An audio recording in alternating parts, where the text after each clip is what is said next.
No आज आपण दिलेलं इक्वेशन हे linear equation in two variable आहे की नाही ते बघणार आहोत. बघा डेफिनेशन बघूया आधी. An equation which contains two variables and the degree of each variable is 1 is called linear equation in two variables.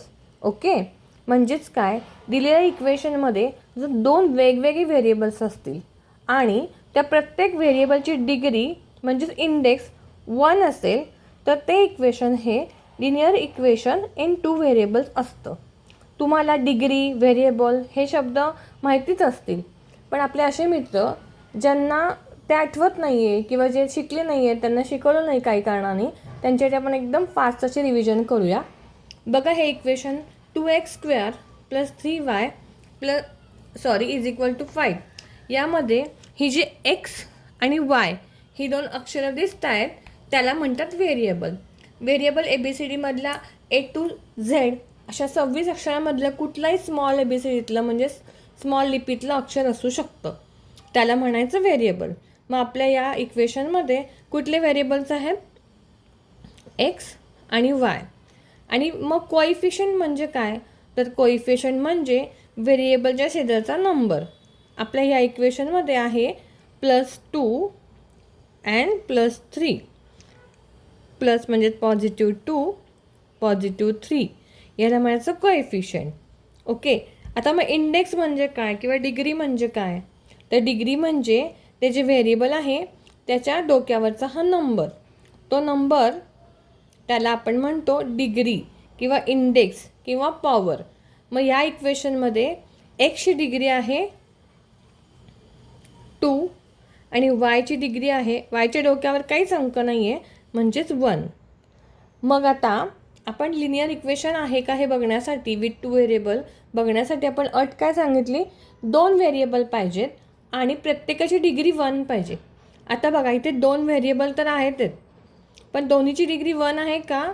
तर नाही. एकची डिग्री आहे 2, म्हणजेच हे लिनियर इक्वेशन नाही आहे. ओके, आता लिनियर इक्वेशन इन टू व्हेरिएबलचा आपण जनरल फॉर्म बघूया. बघा, ax + by + c is equal to 0. म्हणजेच काय, a, b आणि c हे रिअल नंबर्स आहेत बरं का. त्याच्यामुळे त्या तिन्हीपैकी कुठलाही एक अंक हा 0 नसला पाहिजे, नाहीतर मग ते linear equation in two variable होणार नाही. ठीक आहे. बघा, फर्स्ट इक्वेशन आहे 4m + 3n is equal to 12. यामध्ये व्हेरिएबल कुठले कुठले आहेत? m आणि n. mचे इंडेक्स काय? इथे काहीच नाही म्हणजे 1 आणि nची पण इंडेक्स आहे 1. म्हणजे आपल्या ज्या दोन अटी आहेत की 2 व्हेरिएबल पाहिजे आणि त्याचं दोन्हीचं इंडेक्स 1 पाहिजे म्हणजे डिग्री 1 पाहिजे, त्याच्यात हे फिट बसते समीकरण. म्हणजेच हे equation linear equation with two variables आहे. Second sum 3x² - 7y is equal to 13. यामध्ये व्हेरिएबल्स आहेत x आणि y. एक्सची डिग्री काय आहे? 2. वायची डिग्री काय आहे? 1. 2 व्हेरिएबल आहे, एकाची डिग्री 1 आहे पण दुसऱ्याची डिग्री 2 आहे आणि आपल्या दोन्ही व्हेरिएबलची डिग्री 1 लागते लिनियर इक्वेशन इन टू व्हेरिएबलसाठी.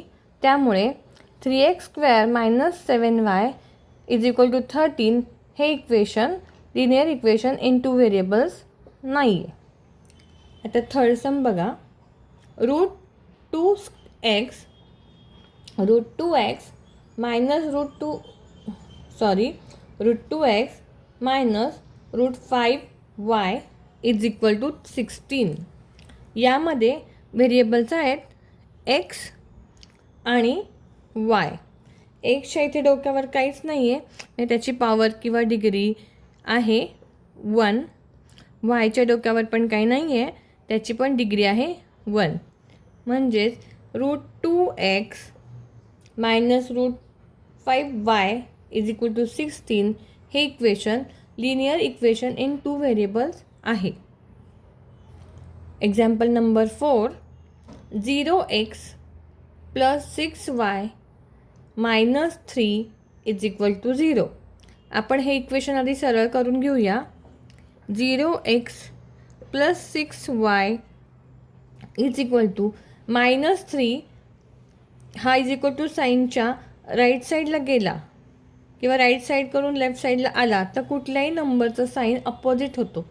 हा जो -3 आहे तो इकडे गेला की झाला +3. म्हणजे हे इक्वेशन काय झालं?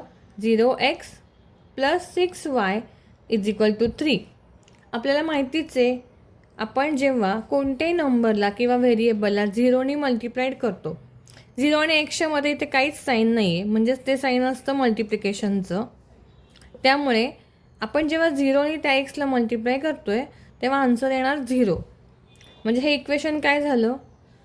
0x म्हणजे 0 plus 6y is equal to 3. इकडे एक व्हेरिएबल आपोआप कॅन्सल झालं. म्हणजे जे दिलेले इक्वेशन आहे 0x plus 6y minus 3 is equal to 0, हे equation linear equation in 2 variable नाही आहे. का? कारण का इकडे 2 व्हेरिएबल नाहीच आहेत. हे आपल्याला फसवण्यासाठी इथं गुगली क्वेश्चन टाकला आहे हा. 0x म्हणजे तिथे काहीच नाही आहे, कारण आपण जेव्हा 0ने मल्टिप्लाय करतो कुठल्याही नंबरला किंवा व्हेरिएबलला तेव्हा आन्सर तिकडे 0 येतं. तो हा x नाहीच आहे इकडे. त्यामुळे 0x plus 6y minus 3 is equal to 0 हे equation linear equation in 2 variable नाही आहे.